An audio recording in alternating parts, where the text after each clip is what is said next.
رب العالمين والصلاة والسلام على رسول الله أما بعد فأعوذ بالله من الشيطان الرجيم بسم الله الرحمن الرحيم رب اشرح لي صدري ويسر لي أمري واحلل عقدة من لساني يفقهوا قولي فاذكروني أذكركم واشكروا لي ولا تكفرون صدق الله العظيم. We begin every gathering with the praise of the Almighty Lord, the most gracious one, the ultimate ruler of all the worlds, the remover of difficulties, the teacher, the guide, the most loving one, the kind one, the helper, and the most compassionate. And we send peace, salams and salutations upon the greatest creation ever to set foot on this earth, Rasulullah sallallahu alaihi wasallam. And we send peace and blessings upon all the Ahlul Bayt, the Sahaba, the Tabi'in, the Taba Tabi'in, the Awliya, the pious and the righteous. May Allah be pleased with them all. Yeah, brother, just want to complete move forward slightly so they complete the semicircle. And really, one thing just before I start is I learned from the Umrah trip that whenever we went on a walk with a teacher, it was done in twos, that you're supposed to walk in twos and in line. And you'd be surprised at how difficult that was for the brothers and even the sisters. They couldn't keep that, as he said. And to me, it was synonymous that you tell people to stay in line and one goes on the outside, one goes on the inside, the other one joins the three, and we can't seem to follow a basic level of instruction. And really, if we can't follow that instruction of the teacher by simply walking in line, because if you think about it, school children can do it, why can't adults do it?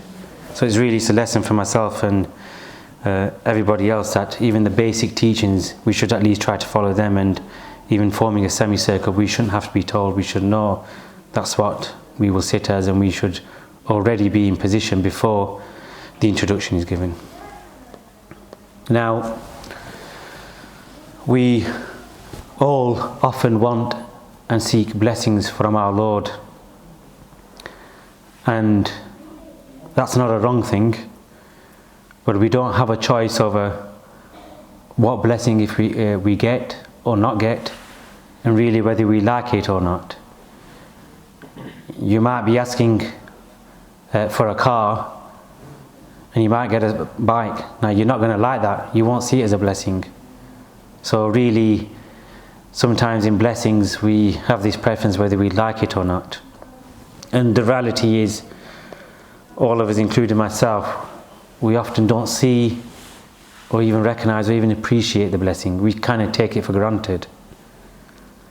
And really the same applies with any calamity which comes our way. And sometimes when we use that word calamity, we sometimes think of an extreme calamity, but really calamity in itself has different types, is of different natures and different length, as he said. A basic one may be that you're intending to go to work and your car doesn't start in the morning. That's a calamity. It might be a very minor calamity. We may not see it as a calamity, but nevertheless it's a calamity, because often at that point people will be worried, oh, I have to go to work. What's my boss going to say? What's this going to do? What's going to happen at work? Well, really, we need to recognize it as a calamity and deal with it appropriately. And again, like with blessings, we probably don't like any calamity. Let's be honest, nobody probably likes the calamity. We all probably would say that we don't like any type of calamity. And reality is that calamity was always destined for you. So know that it was always destined for you, and you could try to avoid it. Sometimes when a calamity comes, we immediately beseech Allah subhanahu wa ta'ala, we may give extra sadaqah, we may start praying tahajjud, etc., etc. So that is often one way we try to deal with the calamity, that we turn to Allah subhanahu wa ta'ala even more. And that's not a wrong thing, not at all, as he said. But really, if you think about it, what is the highest station dealing with that calamity? It's really dealing with it patience and courage. And what should we do even when that calamity comes? We should surrender ourselves to Allah subhanahu wa ta'ala. Either way, know that calamity has come from Allah subhanahu wa ta'ala. It couldn't come but from anywhere else. Allah has destined that for you. So you might have various feelings when that calamity comes, but it's come from Allah subhanahu wa ta'ala. And so really surrender yourself to Allah subhanahu wa ta'ala at that moment. And really, why is Allah subhanahu wa ta'ala giving you a calamity? It's so that He can do His work through you. Allah subhanahu wa ta'ala, if He wanted to, could feed everyone on this earth. Just like that. But the reality is, somebody has to plant the seed, somebody has to grow the crops, somebody has to harvest it, somebody may then have to do another process where it's turned into food, somebody then has to transport it, somebody has to then sell it. So every stage God is doing, or Allah subhanahu wa ta'ala is doing His work through people. And sometimes we may not see it like that.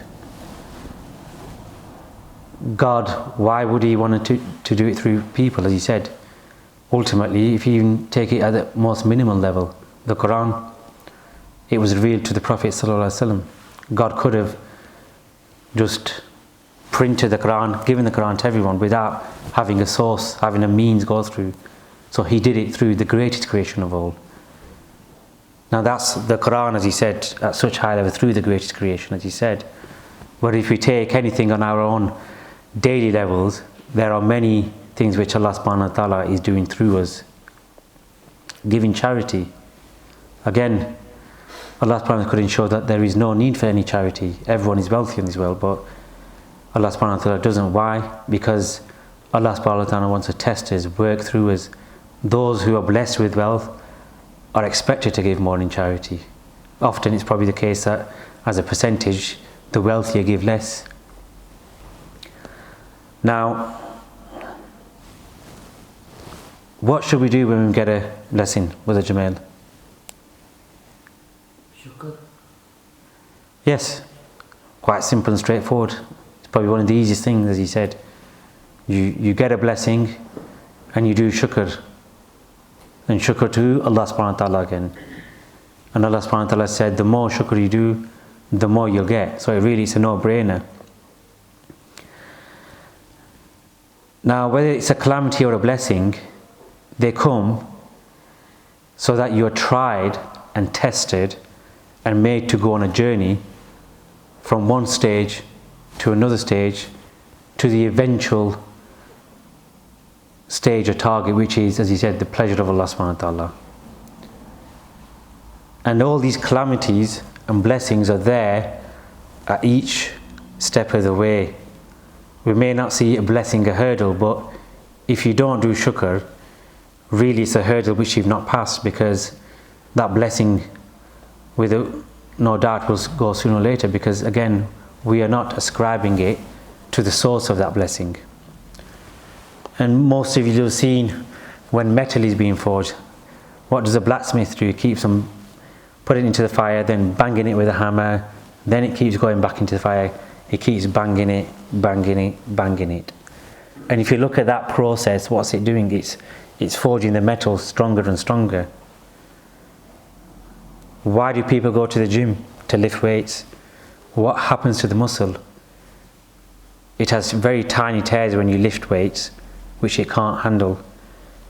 And that tear then repairs itself so that it grows back stronger, so you can deal with that weight. And then that process continues. When you can lift that weight, then you move up, and you're doing that process, and you're doing that process. That is how your muscle is getting stronger. Now, those of you who are on the path of Tariqat al-Muhammadiyya, has it been a smooth journey with Adam? The reality, it's been twists, turns, difficulties, blessings. And why is that? Did we really think that it's just going to be that smooth path. Now I've found tariqah, I've found the teacher, it's an easy ride. Is it really one day we think we want the pleasure and nearness of Allah subhanahu wa ta'ala, and the next day we are there? Was it the same journey for the likes of the prophets? The Siddiq, the martyrs, the awliya, did they all have smooth rides, smooth paths? So sometimes we have to reflect on ourselves when that calamity comes in, we question it, why me almost? But then if you think the greatest creations, the prophets, they were all tested in their own ways. The Sahaba, the Tabi'in, the Taba Tabi'in, the awliya, they were all tested in their own way. They weren't born with it. They may have been born with the blessings, but through various tests, trials and tribulations, they got to that stage. And so when that calamity comes upon us, we should really relate to the path of this people who are way, way more pious than us. It wasn't easy for them, so why do we really expect almost it'll be easy for us? And as I mentioned, the blessings are quite generally easy to deal with. Do the shukr, stay humble, think you're not deserving of this blessing, etc. Quite straightforward, as he said. But as I mentioned, when that calamity comes, we probably have an internal panic. I'll get up for tahajjud now. I've had a calamity. I've lost my job. This has happened. That's happened. And we immediately run to extra prayer and dua. Now that's not wrong. But think about when that calamity first comes. Why is Allah subhanahu wa ta'ala testing you with it? And really what we should be doing is, the first instance, we should stay calm, ponder on it, and then deal with it, as he said. We are often trying to be very confrontational with the calamity. That I'll take this calamity on. If I lose a job, that's it, I'm applying for 10 jobs straight away. I'm going to make sure I get a job straight. Yes, you can do that, but have you actually dealt with that calamity in the first place? You'll have that feeling of uneasiness with that calamity. We shouldn't be having that. Why? Again, reflect. Where has this come from? Allah subhanahu wa ta'ala. Why has He brought this calamity on me? And often, especially in our culture, certainly within the elder and the tradition back home, is the calamity comes, we won't even jump on the prayer mat or dua, straight to peace up. Pray for me, give me some money, give me, a very short read that I can read 100 times a day, That's what we really do, as he said. And that is really sums up that Allah subhanahu wa ta'ala didn't just give you that calamity so you run to the first available bead, He blows and it goes away. Is that really what Allah subhanahu wa ta'ala wanted? It's quite obviously not. And then people sometimes misconstrue that. Yes, help comes through people. But you may go to that first period, it may not get the relief that you want. You then go to the second one, third one. Did Allah subhanahu wa ta'ala want us to go through every single period in the country before we find the right one? Or did He actually want us to deal with it in the first place? And you'll hear the teacher give the example of the Prophet Ibrahim alayhi salam, and when they were thrown in the fire. Did they panic? Did they say, oh my God, quick, get me out of here? Allah subhanahu wa ta'ala, quick. Even Angel Jibreel came and offered the assistance. And what was Prophet Ibrahim alayhi salam's response? That really, if Allah subhanahu wa ta'ala has commanded you to come, that's fine. Otherwise, effectively, he was calm with it and waiting for Allah subhanahu wa ta'ala to save him. He didn't panic at all. And whatever calamity we do get tested with, put it in reflection. Is this really going to be on a par with what we may deal with in the hellfire? Is this calamity really that bad? We may think even losing our job is a massive issue. Where am I going to feed myself? What's my wife going to say? What's my kids going to say? How am I going to pay my rent, or whatever that may be, as he said. But it was Allah subhanahu wa ta'ala gave you that job in the first place. And really, it's probably, for us in this country, probably one of the biggest tests is wealth. He said if we lose our jobs, people panic, as he said. Coronavirus was a prime example. Even though people were on furlough getting 80% of their wages, some people were panicking because 80% wasn't enough. Their cost was so much that they needed the full wage.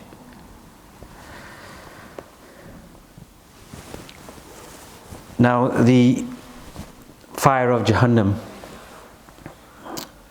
it was reported, Prophet reported, it will say to the righteous believer, pass hurriedly along, O believer, because your light is extinguishing my flame.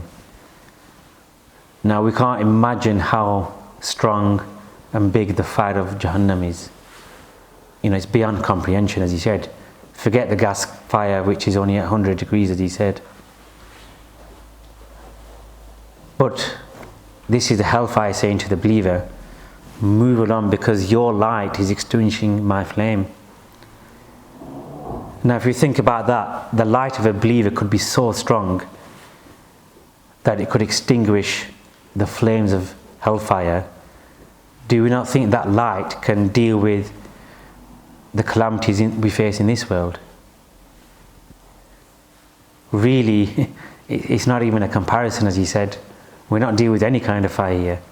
But that calamity, in comparison, the true believer can really deal with it in a proper way, in a very calm manner, not in a panic mode, quick, this has happened, that's happened, what do I read here, which way am I doing, quick, let's get up for Tahajjud today, let's go to the Masjid, we'll do Jamaat today, as he said, because why? Only that calamity come. That's the sole reason, because as soon as that calamity goes away, we're back to square one. Forget the Tahajjud, calamity is being gone. We'll forget reading the Jamaat, we'll forget that Tahajjud prayer till the next calamity, and we have that constant cycle. And as I've said, the calamity hasn't come to break you. Allah subhanahu wa ta'ala hasn't really, for most of us, sent that calamity to destroy us. We're not Fir'aun. We're not sitting at that level, alhamdulillah. But the calamity hasn't come to break you, it's come to make you. It's to try you, test your faith and strengthen it. And so when that commandment of Allah subhanahu wa ta'ala comes, and when I say the commandment, that's not just, okay, what does the Sharia say? Because really the calamity has come from Allah subhanahu wa ta'ala, it's a commandment. You need to be aware of it. Calamity comes, recognize it. Because when that calamity comes, do we think of Allah subhanahu wa ta'ala straight away? Or is it, oh no, oh my God, what am I going to do here? That's generally our first instant reaction for people like myself. Rather than, okay, calamities come, take a step back. Calamities come, it's come from Allah subhanahu wa ta'ala. Think about it. What does Allah subhanahu wa ta'ala want me to do here? Does he want me to panic? Does he want me to ring the first peer up?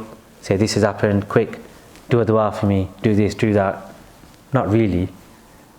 If it's there to test you and make you, then that is a real purpose. So you really have to, again, take a step back, reflect upon it, and then deal with it. And you've got to deal with it quickly.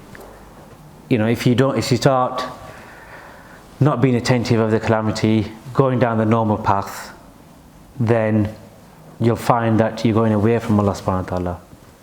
Or what will happen is, you'll try all the dunyavi methods, peace, family, this, that, the other. Only when you've tried and none of them worked, it's at that point thing, Chalo, now let's go to Allah subhanahu wa ta'ala. I've tried everything, really it's only Allah subhanahu wa ta'ala who can, hopefully resolve this for me. But really that should be the first thing we do. Allah subhanahu wa ta'ala has blessed all of us with different powers, different efforts, different skill levels, different intelligence levels.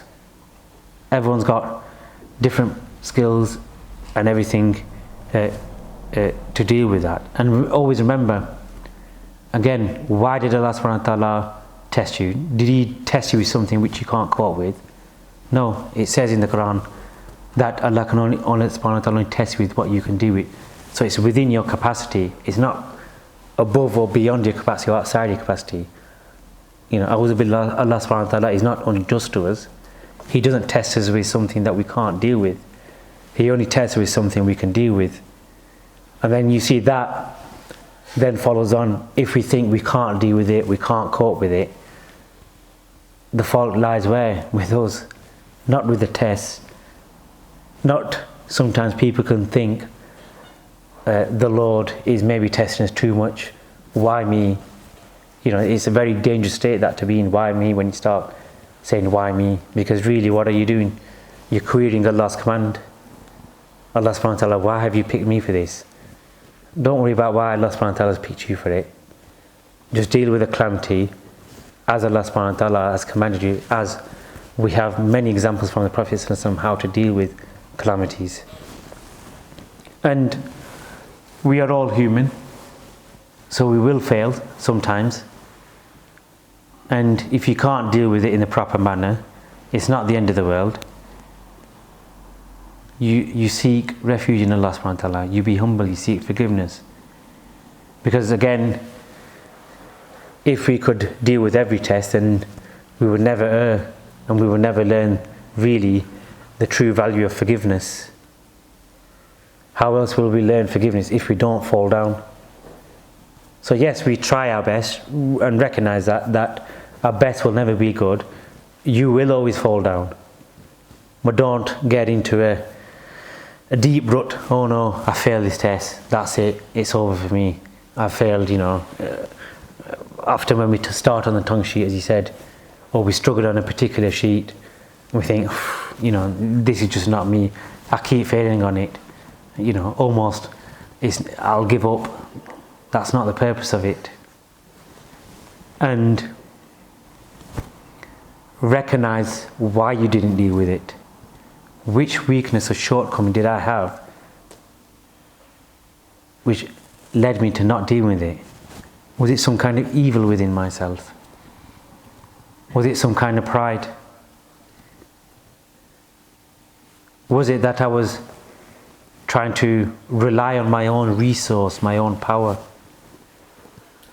Because again, coming back to that point, this is what we do. We try to rely on ourselves and try every method, and only when everything fails, it's almost, Allah subhanahu wa ta'ala, it's only you left now I'll come to you.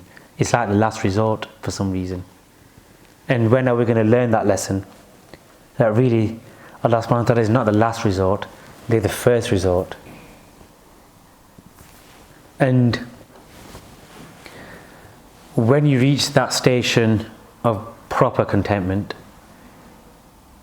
with both the blessings and the calamities of Allah subhanahu wa ta'ala, then really watch the doors of mercy, rahmah, light, wealth open for you in this world. Why? Because you're now in harmony with Allah subhanahu wa ta'ala's will.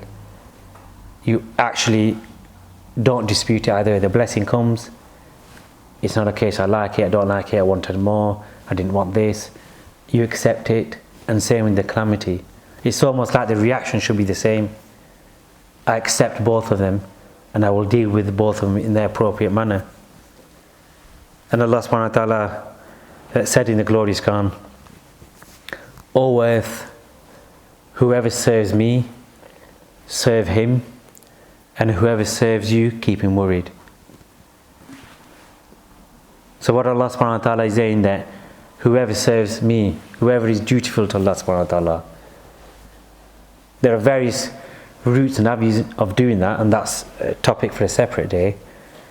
But Allah subhanahu wa ta'ala is saying that the dunya, this land, will serve you. But if you start serving the dunya, then you will remain worried. And we often hear the analogy that this dunya is like a rat race. And we probably all understand the term rat race, as you said, and one of the definitions of the rat race is that it's the unpleasant life of people who have jobs that require them to work very hard in order to compete with others for money, power, status, assets. That's really what, when we talk about the rat race, that's what it means. The unpleasant life. It's not a pleasant life. Ask our elders, as you said, is it a pleasant life trying to compete, trying to keep up with people? If somebody's got a Mercedes, I want a BMW. If somebody's got 3-bedroom house, I want a 4-bedroom house. Vice versa, and that continues, as you said. And that's what it really is. It is a rat race. And really, who are you really serving? You are serving the dunya. And you won't never get that peace or contentment whatsoever. The elders, ask them, they've worked 20, 30, 40, 50 years on the premise that one day they'll be able to sit back and it'll all be peaceful. Ask them. The kids are married, kids have got problems in marriages, some are working, some are not working, they've got issues within the kids. Ask them, have they got to that stage of what they thought there was going to be when they're 50, 60, the mortgage might have been paid off, but the reality is they still haven't got that peace and contentment. They're still getting worried by their kids, the state of their kids, their marriages, this, that, the other. So if they've spent a whole lifetime trying to achieve that station which we're never going to achieve, then really we need to take a lesson from it. That do we want to continue on that same line of really accumulating assets, as you said? I remember asking one elder, why do you have this desire to accumulate assets and then pass these on to the kids? You will work so many hours, you will give your whole life up so that you've got one property each for the kids when you pass away. And I was surprised by the answer, or so that they will come and do the work at my grave. And I was like, so basically you're trying to basically trade off with your kids, you're trying to buy them off. I mean, that child is not righteous, who's not going to come and pray at your grave, whether he gets £1 inheritance or £1 million. And if you're really just trying to bribe him with assets, then you've almost, as you said, you've missed the true nature of life. Because really, again, are you reliant on that child to make dua for you, send Sali Swab? Well, rather than spending 30, 40, 50 years working your backside off trying to accumulate assets, if you'd spent that time to Allah subhanahu wa ta'ala, you probably you don't need to rely on your children's du'as, as you said. Inshallah, you might have done enough good deeds without relying on Allah on the children in that regard. And so really, the takeaway point is really we have to accept properly Allah subhanahu wa ta'ala's will, rather than maybe begrudgingly, forcefully, kicking and screaming, accepting Allah subhanahu wa ta'ala's will. Accept it at its first instance. That is Allah subhanahu wa ta'ala's will. And really, why should you do that? Allah subhanahu wa ta'ala knows us better than we do. He knows the bigger plan, we don't. So don't start questioning it. Well, maybe if this had happened, well actually maybe if I'd done this, or maybe if I'd done that. Yes, reflect upon yourself. Seek mashwara. We're under the guidance of a blessed teacher. That's what they're there for, the senior stars. Of course we do that. It's a sunnah to seek mashwara. There's nothing wrong with that. But God knows the bigger plan, we don't. So just follow it. Sometimes at work, we'll just do as we're told. We're not the director. We don't know the big plan. We're just effectively a small cog in that machine. And really, you do as you're told when you're at work. Yet really, when Allah subhanahu wa ta'ala is telling us, do as you're told, effectively in terms of calamities, blessings, commandments, we seem to have difficulty accepting that. And it's only when you really, as I say, reach that true level of contentment, will the bounties of Allah subhanahu wa ta'ala engulf you. Until then you may wonder, as you said, why is this happening, why is that happening? Because the fault and weakness lies within us. And it's really, again, it's almost becoming, as I say, spiritually mature. These kind of stuff, it may be the proper way if you think about it. Come to Allah subhanahu wa ta'ala and we think instantly we're going to have that relief. That's it. within one day we've reached the promised station. And we all probably know from our own personal journeys that, as you said, it really is a marathon, it's not a sprint. And you're going to fall down, you're going to change yourself, you're going to change your views on certain things. You know, maybe if you reflect how you were 2-3 years ago, you're different now. Maybe why did I do that 2-3 years ago? And it's a constant process. It never stops really until our last breath. So we're not really going to achieve that station, because ultimately we won't know whether we have or not. And so take that test in its stride, take the calamity in its stride, and think, what does Allah subhanahu wa ta'ala really want me to do here? What is really the bigger lesson? And obviously I went to Umrah, as you said, I've been to Umrah twice before with different groups. This is the first time I went with a teacher. And really, when we generally go to, I remember my first Umrah, in them days I think the phones didn't really have much capabilities, 2012, you'd have the book. So really your head was in the book as you're going around the Tawaf. You're half lost, you don't know what you're doing, where's Maqam Ibrahim, I'm not quite sure kind of thing. And you're counting the Safa Marwas, how many have I got left, as you said. And you know, this one, as you said, was totally different, as you said. Why? One thing I learned is when we go to Makkah, Medina, we think we're going to Makkah for Allah subhanahu wa ta'ala, Baytullah, the house is there, we're going to Medina for Rasulullah sallallahu alaihi wasallam. Yes, we are, but our teacher's there.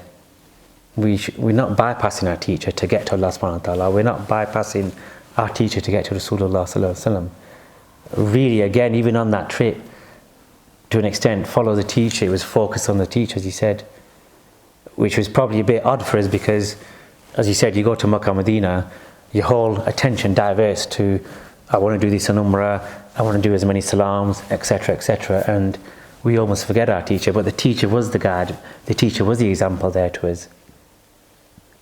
Was the teacher doing multiple Umrahs every single day? No, they weren't, as he said.